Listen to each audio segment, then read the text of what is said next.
وَلَقَدْ يَسَّرْنَا الْقُرْآنَ لِلذِّكْرِ، اور بے شک ہم نے قرآن کو نصیحت کے لیے آسان کر دیا ہے۔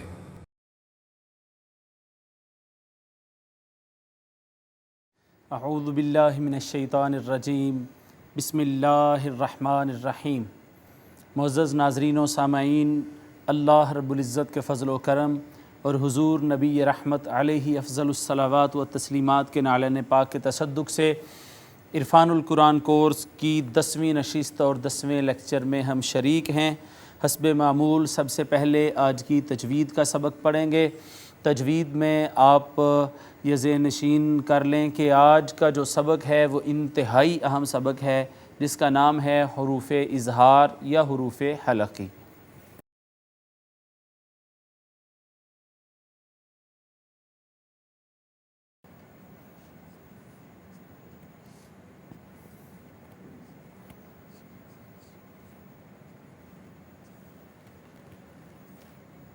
حروف حلقی بھی انہیں کہتے ہیں اور حروف اظہار بھی کہتے ہیں۔ آج ہم اپنے سبق میں پڑھیں گے کہ ان کو حلقی کیوں کہتے ہیں اور ان کو اظہار کیوں کہتے ہیں۔ جی ناظرین، حروف حلقی کو حروف حلقی اس وجہ سے کہا جاتا ہے کہ یہ حلق سے ادا ہوتے ہیں، ان کا مخرج حلق ہے، اور یہ ان کی تعداد جو ہے وہ 6 ہے، جو یہاں ہم لکھنے لگے ہیں۔ اس کو اس طرح نیچے سے اوپر کی طرف لکھیں گے، حمزہ ہا، عین ہا اور غین خا۔ یہ نیچے سے اوپر کی طرف ہم نے یہ 6 حروف لکھے ہیں، حمزہ ہا، عین ہا، غین خا۔ اس میں میں نے جیسے عرض کیا کہ یہ 6 کے 6 حروف جو ہیں یہ حلق سے ادا ہوتے ہیں۔ حلق میں بھی پھر 3 مخرج ہیں۔ حلق کا وہ حصہ جو منہ کے ساتھ جڑا ہوا ہے اس کو کہتے ہیں ادنا حلق۔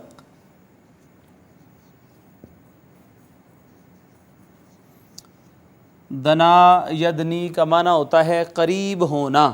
ادنا حلق سے مراد یہ ہے حلق کا وہ حصہ جو منہ سے قریب تر ہے۔ پھر اس کے بعد عین ہا، یہ ادا ہوتے ہیں وسط حلق سے، حلق کے درمیان سے ادا ہوتے ہیں، یہاں سے ادا ہوں گے۔ یہ ادا ہوتے ہیں جہاں پہ ہماری حلق ختم ہو جاتی ہے، اس کو کہتے ہیں اقصی حلق۔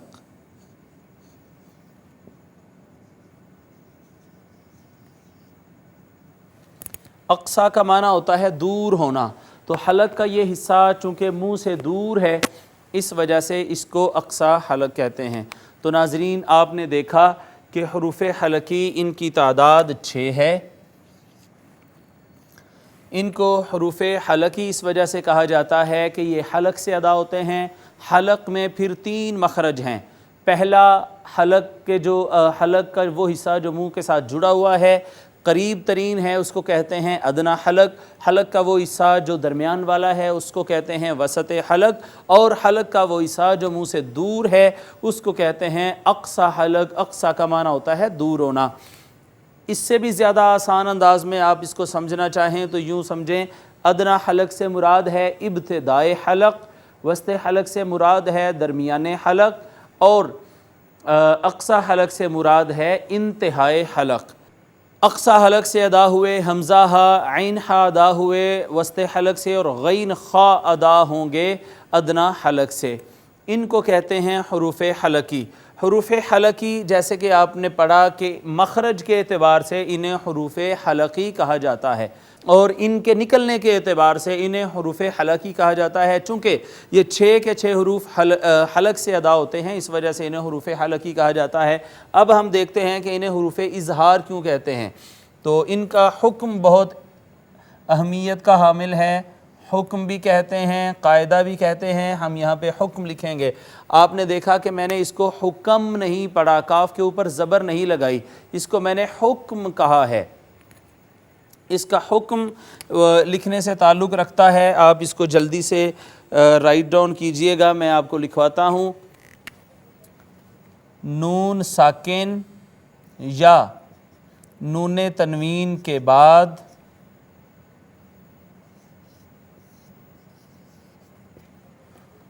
حروف حلقی، یہ جو اوپر والے 6 حروف ہیں کے بعد حروف اظہار ہی لکھ لیتے ہیں، اظہار میں سے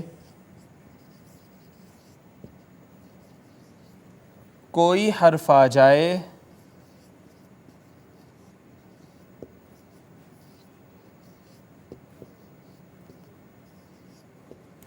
تو وہاں پر اخفا نہیں ہوگا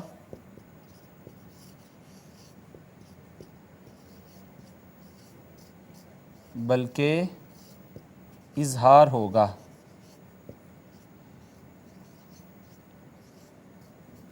بہت آسان چیز ہے، آپ کے علم میں ہے کہ یہ ہم پڑھ چکے کہ نون ساکن اور نون تنوین، یہ نون ساکن آ جائے جیسے ان کنتم، نون تنوین آ جائے جیسے ابداً قریبا، تو یہ جو نون ساکن ہے یا یہ جو نون تنوین ہے، یہ جہاں کہیں بھی آئیں گے ان پر اخفا ہوگا، ہمیشہ اخفا ہوتا ہے۔ نون ساکن اور نون تنوین پر ہمیشہ اخفا ہوتا ہے، اور اخفا کہتے ہیں آواز کے چھپانے کو۔ مثال کے طور پر ان کنتم، تو دیکھیے دونوں جگہوں پہ نون ساکن تھا، ہم نے دونوں جگہوں پہ آواز کو چھپائی ہے، مخفی کیا ہے، آواز کو پوشیدہ چھپا لیا ہے۔ اسی طرح نون تنوین 2 زبر 2 زیر اور 2 پیش پہ بھی اخفا ہوتا ہے، آواز ہمیشہ چھپائی جاتی ہے نون ساکن اور نون تنوین پر۔ لیکن دیکھیے کہ نون ساکن یا نون تنوین کے بعد یہ جو 6 حروف ہیں حمزہ، ہا، عین، ہا، غین، خا، اگر ان میں سے کوئی حرف آ جائے تو پھر وہاں پر ہم نے اخفا نہیں کرنا، آواز نہیں چھپانی بلکہ اظہار کرنا ہے۔ اظہار کہتے ہیں فقط اس حرف کو ظاہر کریں اور بغیر آواز چھپائے آگے چلے جائیں۔ مثال کے طور پر 1-2 مثال ہم لے لیتے ہیں نون ساکن کی، اور 1-2 مثال لے لیں گے نون تنوین کی۔ نون ساکن کی مثال دیکھ لیں،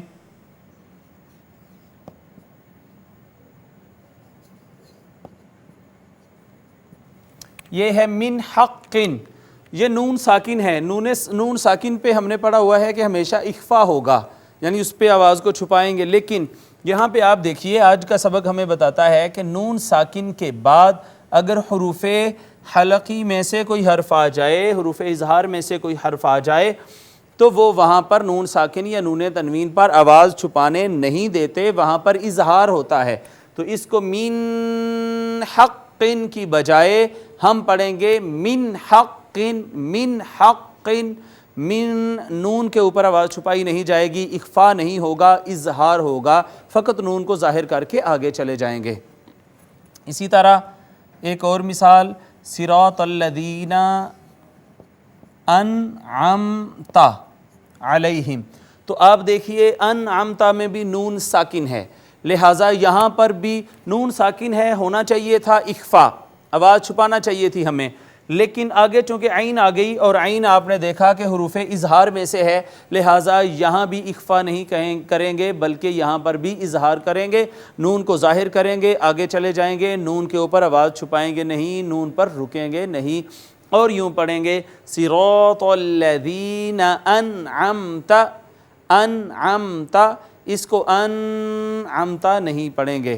تو چھپانے کو اخفا کہتے ہیں اور نہ چھپانے کو اظہار کہتے ہیں۔ نون ساکن اور نون تنوین پر ہمیشہ اخفا ہوگا، لیکن اگر نون ساکن یا نون تنوین کے بعد حمزہ، ہا، عین، ہا اور غین خا میں سے کوئی حرف آ جائے تو وہاں پر اخفا نہیں ہوگا بلکہ اظہار ہوگا، یعنی بغیر آواز چھپائے پڑھیں گے۔ 2 مثالیں نون ساکن کی لی ہیں، 2 مثالیں نون تنوین کی لے لیتے ہیں۔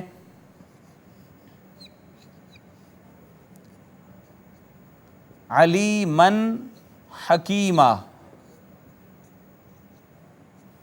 تو یہ دیکھیے علیمن، اس کو نون تنوین ہے، اخفا کرنا تھا ہم نے، یعنی آواز کو چھپانا تھا، علیمن حکیمہ، لیکن آپ دیکھیں کہ نون تنوین کے بعد ہا آ گئی، اور ہا جو ہے ناظرین وہ حروف اظہار میں سے ہے، لہٰذا ہا منع کر دے گی اخفا سے اور کہے گی کہ یہاں پہ آپ صرف اظہار کریں، لہٰذا ہم یہاں پر اخفا نہیں کریں گے، صرف اور صرف اظہار کریں گے، اور یوں پڑھیں گے علیمن حکیمہ، علیمن حکیما، اس کو یوں نہیں پڑھیں گے علیمن حکیما۔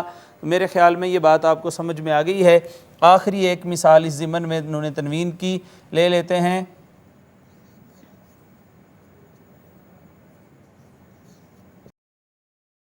عذاب علیم، یہاں پہ بھی آپ دیکھیں یہ دو پیش آ گئی تھی، نون تنوین تھی، اور یوں پڑھنا چاہیے تھا عذاب علیم، لیکن ہم یہاں پر اخفا نہیں کریں گے، اظہار کریں گے۔ کیوں؟ نون تنوین کے بعد آپ دیکھیں کہ حمزہ آ گیا ہے، اور حمزہ بھی حروف اظہار میں سے ہے، لہٰذا یہاں یوں پڑھیں گے عذاب علیم، عذاب علیم۔ تو معزز ناظرین، آپ نے آج انتہائی اہم سبق پڑھا ہے، اور وہ سبق ہے حروف حلقی، جن کا دوسرا نام حروف اظہار ہے۔ حروف حلقی یہ حروف 6 ہیں۔ حروف حلقی کی تعداد 6 ہے، حمزہ ہا، عین ہا، غین خا۔ حروف حلقی کو حلقی اس وجہ سے کہا جاتا ہے کہ یہ حلق سے ادا ہوتے ہیں، اور ان کو اظہار اس وجہ سے کہا جاتا ہے کہ یہ اپنے حکم کے اعتبار سے اظہار کہلواتے ہیں، اپنے مخرج کے اعتبار سے حلقی کہلواتے ہیں، اور اپنے حکم کے اعتبار سے اظہار کہلواتے ہیں۔ حلق میں پھر 3 مخرج ہیں۔ حلق کا وہ حصہ جو منہ کے ساتھ جڑا ہوا ہے اس کو کہتے ہیں ادنا حلق۔ ادنا کا مطلب ہوتا ہے قریب ہونا۔ حلق کا وہ حصہ جو درمیان میں ہے اس کو کہتے ہیں وسط حلق، اور درمیان والے حصے کو وسط ہی کہتے ہیں۔ اسی طرح حلق کا وہ حصہ جو منہ سے دور ہے، اینڈ والا جہاں پہ حلق ختم ہو جاتی ہے، اس کو کہتے ہیں اقصی حلق۔ اقصی کا مطلب ہوتا ہے دور، تو اقصی حلق سے حمزہ ہا، وسط حلق سے عین ہا، اور ادنا حلق سے غین خا ادا ہوتے ہیں۔ یہ 6 حروف ہیں، حمزہ ہا، عین ہا، غین خا۔ آپ بھی انہیں اسی ترتیب سے لکھیے، نیچے سے اوپر کی طرف، ترتیب عمودی اس کو کہا جاتا ہے، اور اسی ترتیب سے آپ اس کو یاد کریں گے، حمزہ ہا، عین ہا، غین خا۔ اس کو 5-10 دفعہ پڑھنے سے یہ فوری طور پر یاد ہو جاتے ہیں۔ اور یہ جو 6 حروف ہیں ان کا حکم بہت امپورٹنٹ ہے، وہ یہ ہے کہ نون ساکن اور نون تنوین پر ہم ہمیشہ اخفا کریں گے، یعنی آواز کو چھپا کر پڑھیں گے۔ لیکن اگر نون ساکن یا نون تنوین کے بعد یہ 6 حروف جو ہیں، حمزہ ہا، عین ہا، غین خا، اگر ان میں سے کوئی حرف آ گیا تو وہاں پر ہم اخفا قطعاً نہیں کریں گے، آواز قطعاً نہیں چھپائیں گے، بلکہ وہاں پر اظہار کریں گے۔ اور اظہار کا مطلب یہ ہے کہ نون ساکن اور نون تنوین کو فقط ظاہر کر کے آگے چلے جائیں گے۔ تو ناظرین، یہ حروف اپنے مخرج کے اعتبار سے حلقی ہو گئے، اور اپنے حکم کے اعتبار سے اظہار ہو گئے۔ یہ تھا ہمارا آج کی تجوید کا سبق۔ اب ہم چلتے ہیں اپنے لیکچر کے اگلے حصے کی طرف۔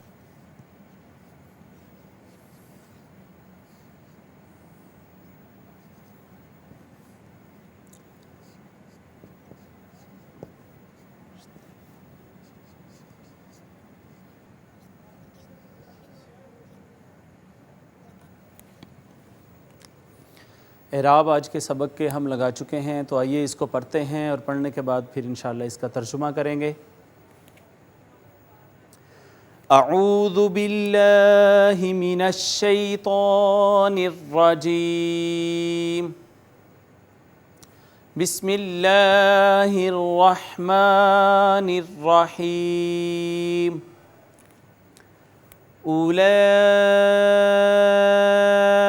الذین اشتروا، یہاں پہ آپ دیکھیں کہ یہ یا آئی ہے، اور یا کا ما قبل مکسور ہے، یا سے پہلے زیر ہے، تو یہ یائے مدہ ہے۔ اشتروا الضلالۃ، تو آپ یہاں بھی دیکھیے لام کے اوپر کھڑی زبر ہے۔ کھڑی زبر کو کہتے ہیں الف المدیہ الصغیرہ، گزشتہ لیکچر میں ہم یہ پڑھ چکے ہیں۔ بالہدی، یہاں دیکھیں یہ کھڑی زبر لفظ کے آخری حرف پر آئی ہے، تو اس کو کہیں گے الف المقصورہ۔ یہ کھڑی زبر اگر آخری حرف پر آئے تو الف المقصورہ، اور اگر پہلے کہیں آ جائے تو الف المدیہ الصغیرہ۔ فما ربحت تجارتهم، دیکھیے الف ہے، الف سے پہلے زبر، الف مدہ ہو گیا، یہاں پر ادغام ہے، اور چونکہ ابھی ادغام کا سبق ہم نے نہیں پڑھا، اس کو یہاں پہ چھوڑ دیتے ہیں۔ یہ الف ہے، الف کا ما قبل یہاں پر بھی مفتوح ہے، لہٰذا الف مدہ ہے، را کے اوپر زبر ہے، را کو بھی پر کر کے پڑھیں گے۔ وَمَا كَانُوا مُهْتَدِينَ۔ آپ دیکھیے کہ یہاں پہ الف ما قبل یہاں بھی مفتوح، الف مدہ، یہ بھی الف مدہ، یہ واو مدہ، ما قبل اس کا مضموم ہے، اور یہ یائے مدہ اس وجہ سے کہ اس کا ما قبل مکسور ہے۔ مَثَلُهُمْ مَثَلُهُمْ كَمَثَلِ الَّذِي اسْتَوْقَدَ۔ آپ دیکھیے کہ یہ واو ہے اور واو سے پہلے زبر آ گئی ہے، واو سے پہلے اگر پیش ہو یعنی ضمہ ہو تو واو مدہ ہوتی ہے، اور اگر واو سے پہلے فتحہ آ جائے تو اس کو کہتے ہیں واو لین۔ نَارًا فَلَمَّا۔ ناظرین یہ دیکھیے کہ یہ الف کا ما قبل مفتوح لہٰذا الف مدہ، اس کے بعد آ گئی نون تنوین۔ دیکھیں ہم نے یہی پڑھا ہے ابھی تک کہ نون ساکن اور نون تنوین پر ہمیشہ اخفا ہوتا ہے، اگر ان کے بعد حروف اظہار میں سے کوئی حرف نہ آ جائے، تو یہ نون تنوین آئی ہے اور اس کے بعد حروف اظہار میں سے بھی کوئی حرف نہیں آیا، لہٰذا یہاں پر ہم کریں گے اخفا اور آواز کو چھپائیں گے۔ نَارًا فَلَمَّا، یہاں بھی دیکھیے میم مشدد ہے، میم مشدد پر ہم ہمیشہ غنہ کرتے ہیں، نون مشدد اور میم مشدد پر غنہ کرنا واجب ہے، یعنی ہر صورت میں غنہ کریں گے۔ اضاءت ما حولہ، یہاں بھی دیکھیں الف کا ما قبل مفتوح، الف مدہ، واو کا ما قبل مفتوح، واو لین، اور ہا کے اوپر الٹا پیش ہے۔ جو ہمارا پچھلا لیکچر تھا اس میں ہم نے یہی پڑھا کہ الٹا پیش کو کہتے ہیں واو المدیہ صغیرہ، اور اس کو بھی ہونٹ گول کر کے تھوڑی دیر کے لیے کھینچتے ہیں۔ ما حولہ ذہب اللہ، دیکھ لیں اس میں جلالت اللہ اور ما قبل مفتوح لہٰذا اس کو پر کر کے پڑھیں گے۔ بنورہم، بنورہم، یہاں پہ دیکھیے واو، اس واو سے پہلے پیش ہے لہٰذا واو کو کھینچیں گے اور اس کو واو مدہ کہتے ہیں۔ را کے نیچے زیر ہے، را کے اوپر زبر یا پیش ہو تو را کو پر کر کے پڑھتے ہیں، موٹا کر کے پڑھتے ہیں، اور اگر را کے نیچے زیر آ جائے تو اس کو باریک کر کے پڑھتے ہیں، جیسے یہاں پہ آیا ہے تو اس کو پڑھیں گے بنورہم وترکہم۔ یہاں دیکھیے را کے اوپر زبر ہے تو اس کو ہم موٹا کر کے پڑھیں گے۔ فی ظلمات اللہ، دیکھیے ناظرین یہ یا اور یا سے پہلے حرف کے نیچے یہاں پہ زیر ہے لہٰذا یہ یائے مدہ ہے، اس کے بعد یہ کھڑی زبر آ گئی، کھڑی زبر کو ہم کہتے ہیں الف المدیہ الصغیرہ، اس کے بعد یہاں پہ ادغام ہوا ہے، یہ ادغام ابھی ہم نے نہیں پڑھا، آگے لیکچرز میں ہم پڑھیں گے تو اس پر بھی ڈیٹیل میں آپ کو بتاؤں گا۔ یبصرون، تو یہاں پہ دیکھیے با ساکن ہے، یہاں پہ قلقلہ ہو رہا ہے لیکن قلقلہ کا سبق بھی ابھی ہم نے نہیں پڑھا۔ اس کے بعد یہ واو ہے، واو کا ما قبل مضموم ہے لہٰذا یہ واو مدہ ہے۔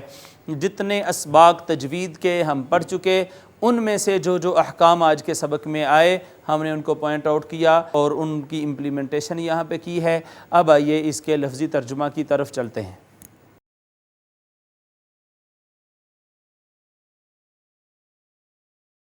جی اولئکا، یہ اسم اشارہ ہے، آپ کے علم میں ہے کہ اسماء اشارہ ہم پڑھ چکے ہیں، قریب کے بھی ہاذا ہاذانی ہاؤلائی، ہاذہی ہاتانی ہاؤلائی، اور یہ اسماء اشارہ بعید ہیں، ذالکا ذانکا اولئکا، تلکا تانکا اولئکا۔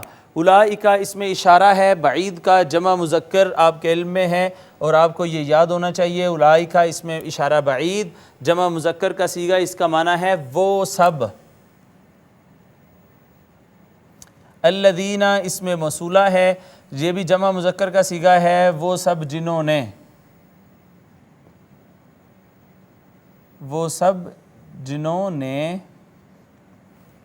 آگے ہے اشتروا، اشتروا فعل ماضی ہے، جمع مذکر غائب کا صیغہ ہے، فعل ماضی ہم اگلے کچھ اسباق میں انشاءاللہ پڑھیں گے۔ اشتروا جنہوں نے خریدا، سب نے خریدا جمع کا صیغہ ہے، جنہوں نے خریدا، یوں خریدا ہے، کس کو خریدا ہے؟ الضلالت، ضلالہ کہتے ہیں گمراہی کو، الضلالۃ گمراہی کو، با کا معنی ہوتا ہے ساتھ، ہدا کا معنی ہے ہدایت، بدلے ہدایت کے یا ساتھ ہدایت کے۔ تو اولئک وہ سب لوگ، الذین وہ سب ہیں جنہوں نے اشتروا خریدا ہے، الضلالۃ گمراہی کو، بالہدا ہدایت کے بدلے۔ فا کا معنی ہوتا ہے پس، فا کا معنی ہے پس، پس سے مراد ہے پھر کیا ہوا؟ ما، یہاں پر ما نافیہ ہے، ما کا معنی ہے کہ نہیں، ما کے بہت سارے معنی ہیں، ما استفہامیہ بھی ہوتا ہے، ما موصولہ بھی ہوتا ہے اور ما نافیہ بھی ہوتا ہے۔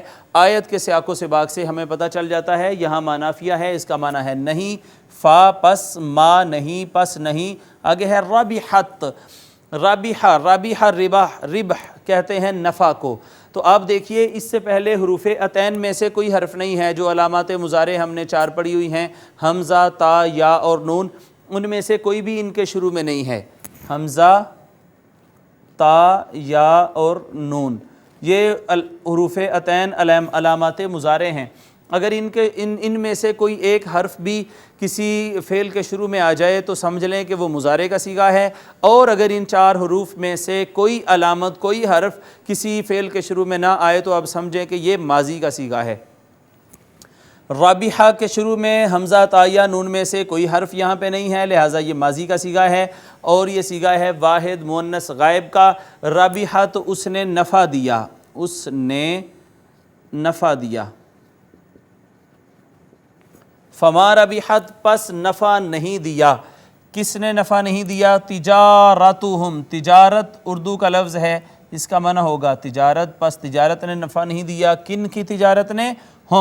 ہم ناظرین اس میں ضمیر اور یہ جمع مذکر غائب کا صیغہ ہے، یہ آپ نے یاد کی ہوئی ہیں، ہما ہم، ہیا ہما ہن تجارتہم، ان کی تجارت نے، ان سب کی تجارت نے انہیں نفع نہیں دیا۔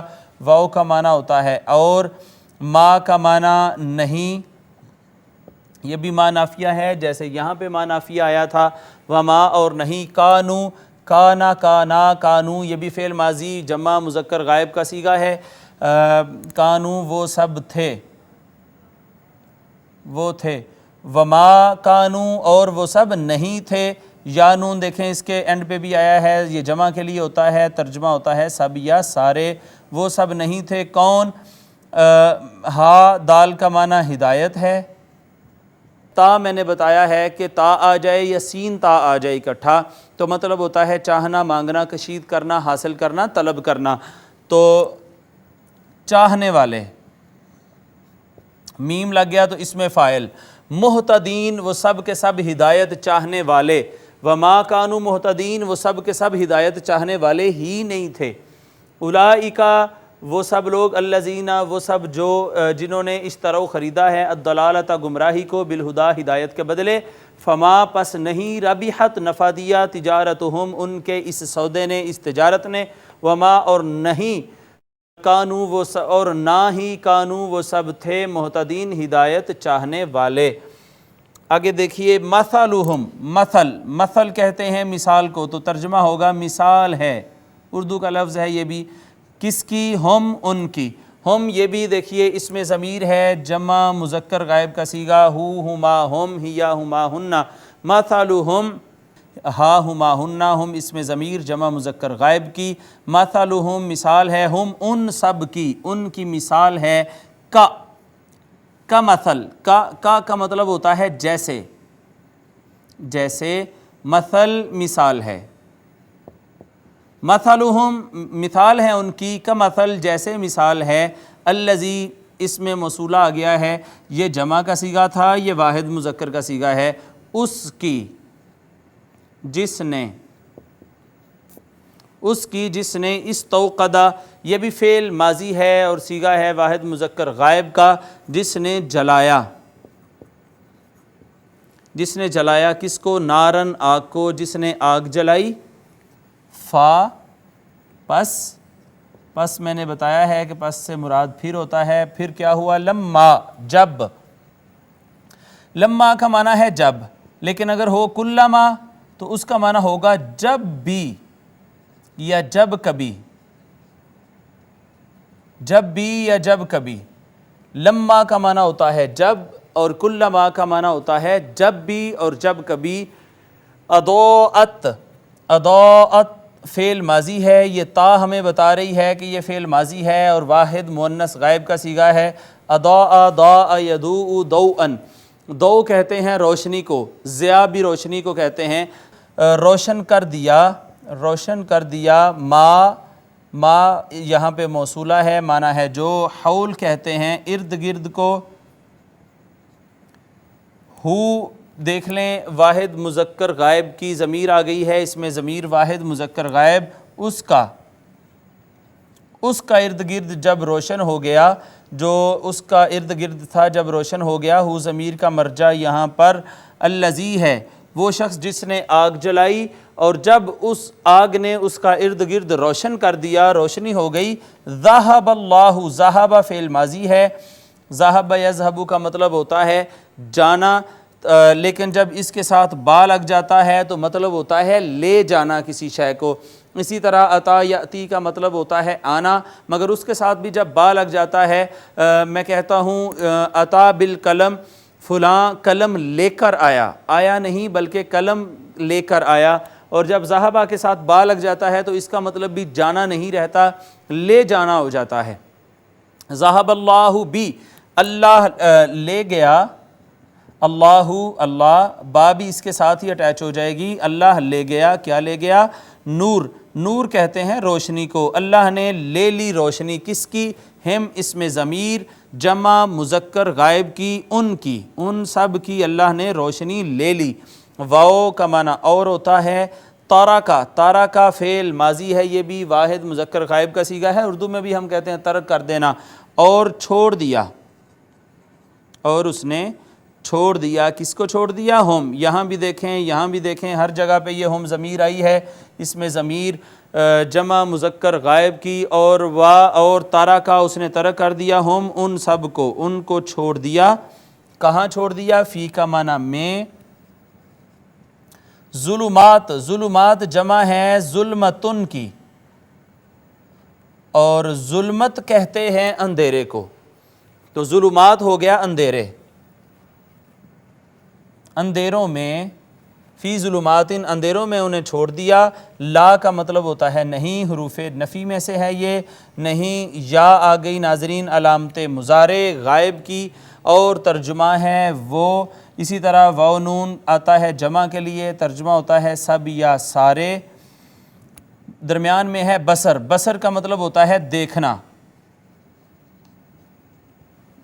لا یبصرون نہیں وہ سب دیکھ سکتے، فی ظلمات اندھیروں میں چھوڑ دیا گیا ہے انہیں، اور لا یبصرون اب وہ دیکھ نہیں سکتے۔ ایک دفعہ ترجمہ اور کر لیتے ہیں، اولئک وہ سب، الذین وہ سب جنہوں نے، اشتروا سب نے خریدا، الضلالۃ گمراہی کو، بالہدیٰ بدلے ہدایت کے یا ساتھ ہدایت کے، فما پس نہیں، ربحت نفع دیا، تجارتہم ان کی تجارت نے۔ آپ یہاں بھی دیکھیں نا مؤنث کا صیغہ استعمال اس وجہ سے کیا کہ تجارت مؤنث ہے، یہ آگے چل کے جب ہم گردانے شروع کریں گے اس وقت آپ کو ان چیزوں کی سمجھ آنا شروع ہو جائے گی اور آپ ان کو سمجھنا شروع ہو جائیں گے۔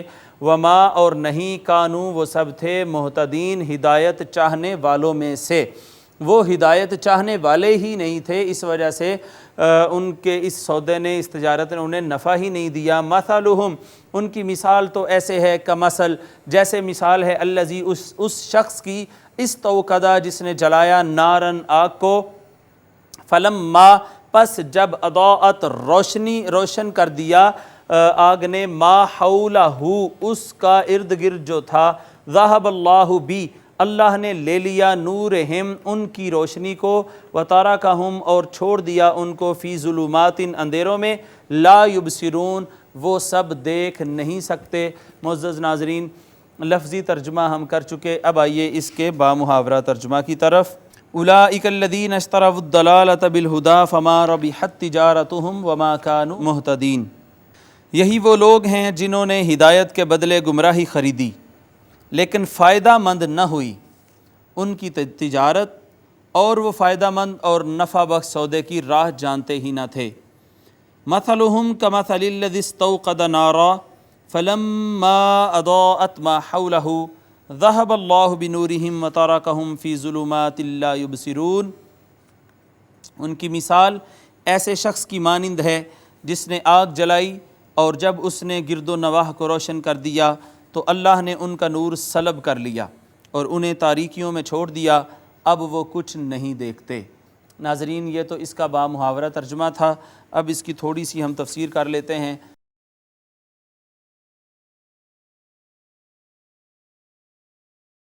آپ کے علم میں ہے کہ علامات منافقین کا بیان چل رہا ہے۔ یہاں اللہ رب العزت نے فرمایا کہ ان منافقین کے اصل میں دو گروہ ہیں۔ ایک گروہ وہ تھا جو دل سے کفر پر جمع ہوا تھا اور اپنے چند دنیاوی مفادات کی خاطر، مال غنیمت سے حصہ لینے کی خاطر اور دیگر بہت سارے مفادات کو حاصل کرنے کی خاطر مسلمانوں کا ساتھ دے رہا تھا اوپر سے، اور زبان سے کلمہ پڑھتا تھا، لیکن دل سے کفر پر جمے ہوئے تھے۔ منافقین کا دوسرا گروہ وہ تھا جو اسلام کو قبول تو کرتے تھے، لیکن جب وہ اسلام کی راہ میں تکالیف دیکھتے، مشکلات دیکھتے، مصائب دیکھتے تو پھر اسلام سے پیچھے ہٹ جاتے۔ تو جو بالکل کفر پر جمے ہوئے لوگ تھے، اللہ رب العزت نے یہاں پہ بیان فرمایا کہ یہ وہ لوگ ہیں جنہوں نے ہدایت کے بدلے گمراہی کو خریدا ہے۔ اب سوال یہ ہے کہ کیا ان کے پاس ہدایت تھی؟ تو اس ہدایت سے مراد یہ ہے کہ ان کے پاس فطرت سلیمہ تو تھی۔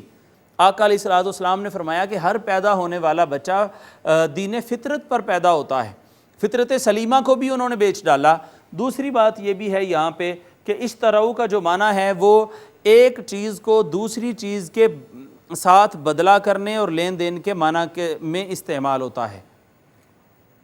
اشتراؤ انہوں نے خریدا، یعنی انہوں نے انٹرچینج کیا، انہوں نے تبادلہ کیا، الضلالۃ بالہدیٰ، ہدایت کے بدلے گمراہی کا۔ تو یہ جو انہوں نے سودا کیا، چونکہ یہاں پہ مدینہ طیبہ میں منافقین زیادہ تھے اور منافقین کا جو کاروبار تھا وہ سارے کا سارا وہ تجارت پر تھا، تو اللہ رب العزت نے ان کو جو مثال دی وہ بھی تجارت کی دی اور فرمایا کہ تمہاری تجارت نے تمہیں کوئی نفع نہیں دیا، اس وجہ سے کہ تم ہدایت چاہنے والے ہی نہیں تھے۔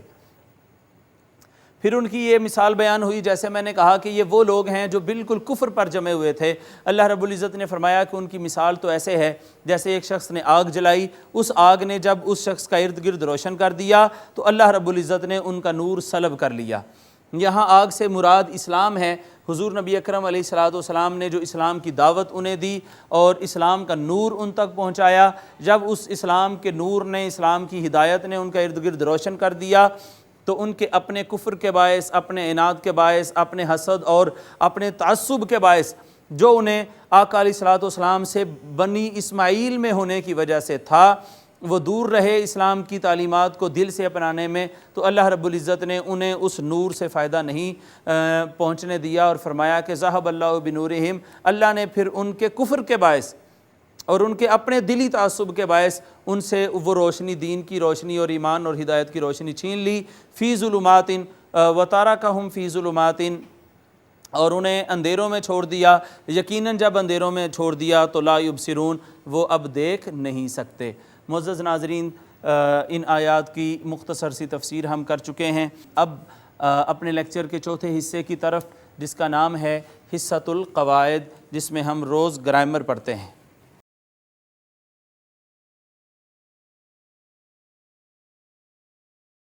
آپ کے علم میں ہے کہ گزشتہ لیکچر میں ہم نے اسماء ضمیر شروع کی تھیں، اسماء ضمیر متصلہ، ہو، ہما، ہم، ہا، ہما، ہنہ، یہ 6 ضمائر ہم نے غائب کی پڑھ لی تھیں۔ اس سے اگلی 6 ضمیریں حاضر کی اور 2 متکلم کی، یہ 14 ضمائر آج ہم اس کو مکمل کرتے ہیں۔ اسماء ضمیر متصلہ،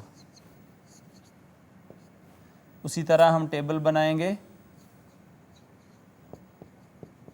واحد، تثنیہ اور جمع، پھر ان کے ارد گرد لمبی لائنیں لگا لیں۔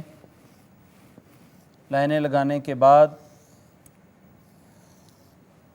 یہ 6، 3 مذکر اور 3 مؤنث کے صیغے ہو گئے غائب کے، اور اس کے بعد پھر یہ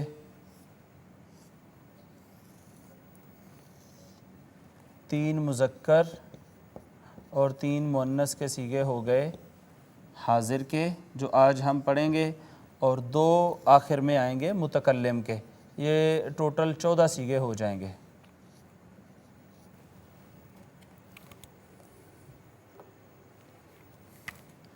جی پہلے 6 تو ہم پڑھ چکے ہیں، ہو، ہما، ہم اور ہا، ہما، ہن۔ یہ تو ناظرین گزشتہ سبق میں ہم نے پڑھ لیے تھے۔ آج ہم نے حاضر کے 6 صیغے پڑھنے ہیں اور 2 متکلم کے پڑھنے ہیں۔ تو یہ حاضر کا صیغہ آپ دیکھیں اسی طرح جیسے ہم صیغہ معلوم کرتے ہیں، پہلے اوپر جائیں، پھر دائیں مڑیں، واحد مذکر، اور پھر ایکسٹریم بائیں مڑنا ہوتا ہے، ایکسٹریم لیفٹ پہ انتہائی بائیں طرف۔ یہ ہے کا۔ کا ہم کہتے ہیں ہذا قلم کا، یہ تجھ ایک مرد کا قلم ہے۔ کا کما، کما، اور یہاں پہ آئے گا کم، اور پھر واحد مؤنث حاضر کا صیغہ آئے گا کی، تثنیہ دونوں کا کما آتا ہے یہاں بھی اور یہاں بھی۔ یہاں پہ آپ دیکھیں ہم ہے تو ہننا، یہاں پہ کم ہے تو جمع مؤنث کا صیغہ ہوگا کننا۔ کا کما کم، کی کما کننا، ہو، ہما، ہم، ہا، ہما، ہننا۔ اسی طرح پچھلی ضمیریں بھی ہم نے منفصلہ جو یاد کی تھیں، ہوا، ہما، ہم، ہیا، ہما، ہننا، انتا، انتما، انتم، انتی، انتما، انتنا۔ یہ بھی ہو، ہما، ہم، ہا، ہما، ہننا، کا کما کم، کی کما کننا۔ 2 اینڈ پہ ضمیریں ہوں گی متکلم کی، پہلی واحد متکلم کی ہے یا، اور دوسری جمع متکلم کی ہوتی ہے نون الف نا۔ تو یہاں تثنیہ کی ضمیر نہیں ہوتی، تثنیہ میں بھی جمع کا صیغہ ہی استعمال کیا جاتا ہے۔ آپ دیکھیے یہ اس ایک مرد کا قلم ہے، ھذا قلمہ، یہ ان 2 مردوں کا قلم ہے، ھذا قلمہما، یہ ان سب مردوں کا قلم ہے، ھذا قلمہم، یہ اس ایک عورت کا قلم ہے، ھذا قلمہا، یہ ان 2 خواتین کا قلم ہے، ھذا قلمہما، یہ ان سب عورتوں کا قلم ہے، ھذا قلمہن۔ یہ ان کی بات تھی، اب سامنے والے کی، حاضر کی، آپ کی بات ہے۔ واحد مذکر کی بات کرنی ہو، ھذا قلمک، یہ تجھ ایک کا قلم ہے، ھذا قلمکما، یہ تم دونوں کا قلم ہے، اور ھذا قلمکم، یہ تم سب مردوں کا قلم ہے، ھذا قلمکی، یہ تجھ ایک مؤنث کا قلم، ھذا قلمکما، یہ تم 2 مؤنثوں کا، اور ھذا قلمکن، یہ تم سب عورتوں کا قلم ہے۔ اپنی بات کرنی ہو تو واحد متکلم کی کہتے ہیں ھذا قلمی، یا لگا دیتے ہیں، یہ میرا قلم ہے، اور جمع متکلم کی بات کرنی ہو تو ھذا قلمنا، یہ ہم سب کا قلم ہے۔ معزز ناظرین، آج کا یہ سبق بہت اہمیت کا حامل ہے، آپ اس کو لکھنے کے بعد اچھے طریقے سے یاد کر لیجئے گا، چونکہ سارے کا سارا ترجمہ اور پورے کا پورا عرفان القرآن کورس انہی ضمائر اور انہی صیغوں کے اوپر ڈیپینڈ کرے گا، اور آپ کو ترجمہ سمجھنے میں معاونت ملے گی۔ یہ تو تھا آج کا قواعد کا سبق۔ اب چلتے ہیں اپنے اس سبق کے آخری حصے کی جانب، جس کا نام ہے آج کی دعا۔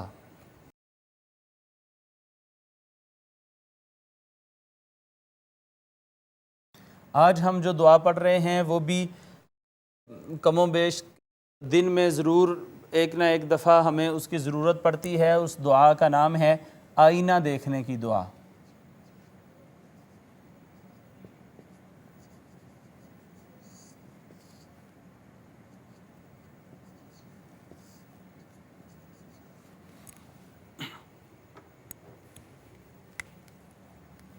یہ آپ لکھیے میرے ساتھ، اللہم کما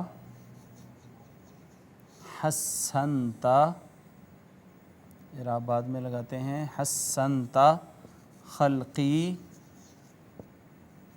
فحسن خلقی۔ اس کو اعراب لگاتے ہیں، اور اعراب لگانے کے بعد پھر ہم اس کا کریں گے ترجمہ۔ اللہم کما حسنت خلقی فحسن خلقی، یہ نقطہ رہ گیا۔ جی ترجمہ کریں اس کا، اور ترجمہ کرنے کے بعد پھر اس کو ایک دفعہ ہم یاد کریں گے۔ اللہم اے ہمارے اللہ، کما، کما جیسے آج کے سبق میں بھی ہم نے پڑھا، کما کا مطلب ہوتا ہے جیسے، کا اور کما دونوں کا ترجمہ ہوتا ہے جیسے۔ حسنت فعل ماضی ہے، واحد مذکر حاضر، تو نے حسین بنایا ہے، تو نے اچھا بنایا ہے۔ اے اللہ جیسے تو نے اچھا بنایا، کیا؟ خلق، خلق کہتے ہیں پیدائش کو، یا آج ہی ہم نے چند سیکنڈ پہلے پڑھا کہ یا اس واحد متکلم کی ضمیر ہے، اس میں ضمیر ہے واحد متکلم کی، خلقی میری پیدائش کو، میری تخلیق کو۔ اے اللہ جیسے تو نے میری تخلیق کو اچھا بنایا ہے۔ فا کا معنی ہے پس، حسن صیغہ امر ہے التجا کے لیے، حسن تو حسین کر دے، تو اچھا کر دے، تو اچھا کر دے۔ خلقی، خلق کہتے ہیں اخلاق کو، یا پھر یا متکلم کی ضمیر یعنی میرے اخلاق کو، میرے اخلاق۔ اللہم کما حسنت خلقی فحسن خلقی، اے اللہ جیسے تو نے میری صورت اچھی بنائی ہے میری سیرت بھی اچھی کر دے۔ اے اللہ جیسے تو نے میری تخلیق اچھی کی ہے، مجھے خوبصورت تخلیق کیا ہے، اسی طرح میری سیرت اور میرے اخلاق بھی خوبصورت کر دے۔ ایک دفعہ پھر اس کا ترجمہ بتا دیتا ہوں۔ اے اللہ جیسے تو نے میری صورت اچھی بنائی ہے میری سیرت بھی اچھی کر دے۔ ناظرین آج کا ہمارا 10واں لیکچر مکمل ہوتا ہے۔ اپنی گفتگو ختم کرنے سے پہلے ایک دفعہ آج کے سبق کا خلاصہ پھر میں آپ کے سامنے بیان کر دیتا ہوں، دہرائی۔ سب سے پہلے آج کی تجوید کا ہم نے سبق پڑھا۔ تجوید کا آج کا سبق انتہائی اہمیت کا حامل ہے، اور وہ حروف حلقی، ان کا دوسرا نام حروف اظہار، وہ 6 ہیں، حمزہ ہا، عین ہا، غین خا۔ ان کو حروف حلقی اس وجہ سے کہا جاتا ہے کہ یہ حلق سے ادا ہوتے ہیں۔ حلق میں پھر 3 مخرج ہیں، اقصی حلق، اوپر سے ادنا حلق، وسط حلق اور اقصی حلق۔ ادنا کہتے ہیں قریب کو، اقصی کہتے ہیں دور کو، وسط کہتے ہیں درمیان کو۔ ان کو حروف حلقی اس وجہ سے کہتے ہیں کہ یہ حلق سے ادا ہوتے ہیں، اور اظہار اس وجہ سے کہتے ہیں کہ نون ساکن اور نون تنوین پر ہمیشہ اخفا ہوگا، لیکن اگر ان 6 حروف میں سے کوئی حرف آ جائے گا تو وہاں پر اخفا نہیں ہوگا، بلکہ اس کو اظہار کر کے ظاہر کر کے آگے چلے جائیں گے، ان پر اظہار کریں گے۔ تو حروف حلقی اپنے مخرج کے اعتبار سے حلقی ہو گئے، اور اپنے حکم کے اعتبار سے حروف اظہار ہو گئے۔ اس کے بعد ہم نے 2 آیات کا ترجمہ پڑھا جن میں علامات منافقین بیان کی گئی ہیں، اور حصۃ القواعد میں ہم نے آج مکمل کیا ہے ضمائر متصلہ کو، ہو، ہما، ہم، ہا، ہما، ہننا، کا، کما، کم، کی، کما، کننا، یا اور نا۔ یہ 6 غائب، 6 حاضر اور 2 متکلم کی ضمیریں تھیں۔ اپنے سبق کے آخر میں ہم نے آج کی دعا پڑھی، آئینہ دیکھنے کی دعا، اور وہ یہ ہے، اللہم کما حسنت خلقی فحسن خلقی، اے اللہ جیسے تو نے میری صورت اچھی بنائی ہے میری سیرت بھی اچھی کر دے۔ معزز ناظرین، اسی کے ساتھ ہی ہمارا آج کا یہ لیکچر ختم ہوتا ہے۔ اللہ رب العزت ہم سب کا حبی و ناصر ہو، وما علیہ الا البلاغ۔ لا إله إلا هو الرحمن الرحيم الملك القدوس السلام المؤمن المهيمن العزيز الجبار المتكبر الخالق المالك